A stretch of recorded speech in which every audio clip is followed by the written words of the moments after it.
what to see, what to stream, and what to skip. It's Movie Reviews with Ryan J.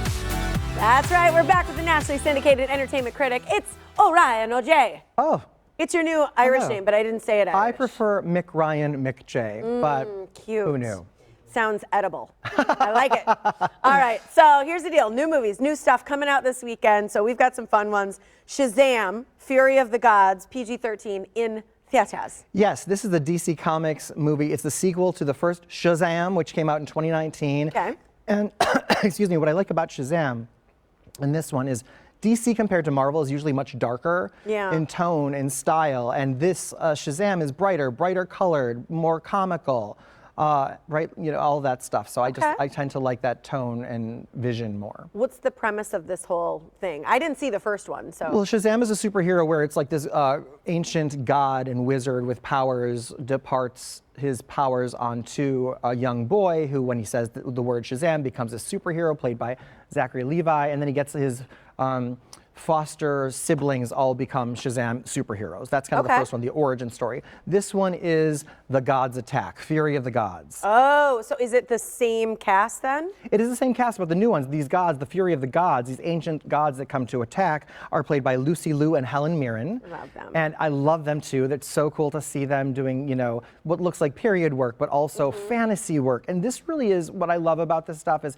it's so much, you know, wizardry and magic and color and flying. So it's like superhero, you know, and it takes place in Philadelphia. So it's like in America with superhero themes, but then you also have wizardry and fantasy and magic. So it's almost like Harry Potter meets a superhero meets an American comedy. So you like it? I do like it. We also have Rachel Zegler in here, and Rachel Zegler was at the Oscars last year she played Maria in West Side Story. Okay. She's also going to be the upcoming live-action Snow White and the Seven Dwarfs. There's a moment in this movie where she holds an apple, and I was like, ooh, foreshadowing Snow White. She's so fantastic. And there's a lot of mythical creatures, you know, where you see, it's like almost like Clash of the Titans at one point, where you see all these mythical creatures, the unicorns, and the rest of it. So I'd say see it. I really enjoyed it. It sounds, I feel like that sounds up your alley. Fun. It does, yeah. It It is sounds right fun. up my alley McBeal. All right. There we go. All right, the next one, moving on, rated R in theaters. Yeah, and this is a new comedy, and it's Lily Tomlin I love Lily and Tomlin. Jane Fonda, and they do Grace and Frankie. They just did 80 for Brady. I feel like they won't work unless they work with the other. Cute.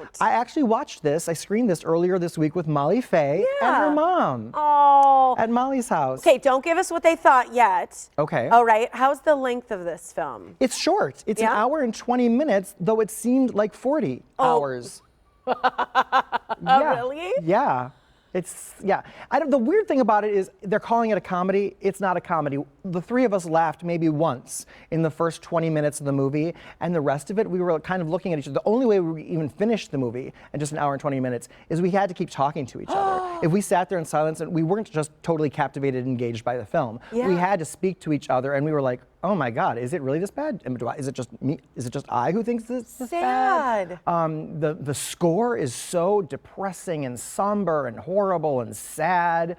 It's about basically Lily and Jane meet up at a funeral of a friend who passed. So they reunite at a funeral, and the widower, the man who's left behind, the husband of their friend, and they both have a bone to pick with this guy. So it's kind of like, do they want to enact revenge or that sort of thing? But all of the things that we love about Lily and Jane, I mean, Lily has a lot of dry comedy. She gets all the lines. Jane is just very much, you know, the straight guy, and there's no real physical comedy. And any time that it could have been really funny, or even Molly said, there's no character development. I was like, well done, Molly. Whoa, Moll. Putting on your film critic hat, very impressed. And even Molly's mom, you know, who's also a fan of these ladies, we're not into it, so skip it. It's a very disappointing. That Steve Martin? No.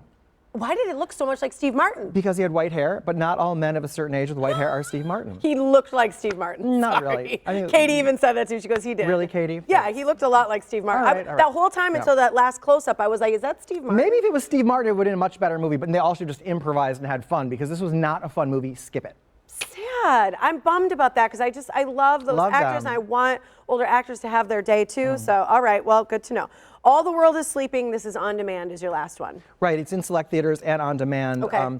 And this stars Melissa Barrera, who currently is in the Scream franchise. She plays Sam in the Scream franchise. I loved her as Vanessa in the Heights movie. It also has Jorge Garcia, who is Hurley from the Lost TV series years ago. And this movie is based on the true stories from 7 different women dealing with addiction while pregnant, motherhood, generational addiction, things like that. It's a really gritty, almost like a documentary at times. Yeah, when you say 7 different women, I picture almost like little portions of the show. Yeah, and moments like that where they have real women kind of like talking and revealing experiences, I wondered if they were those real women, but no, they're actresses too. The first half is kind of experimental, and there's narration from Melissa where it's almost like she's narrating from a journal, and then you're seeing flashbacks.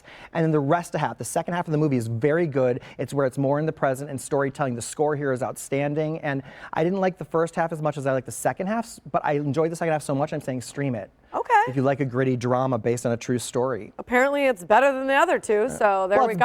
It's better than moving on. Shazam is a see it. Okay, fine. There you go. Thank you, Ryan. Thank you too. To follow Ryan J on social media, you can follow him at Ryan J Reviews. And for his full archive recommending what to see, stream, or skip, check out his website. It's ryanjreviews.com.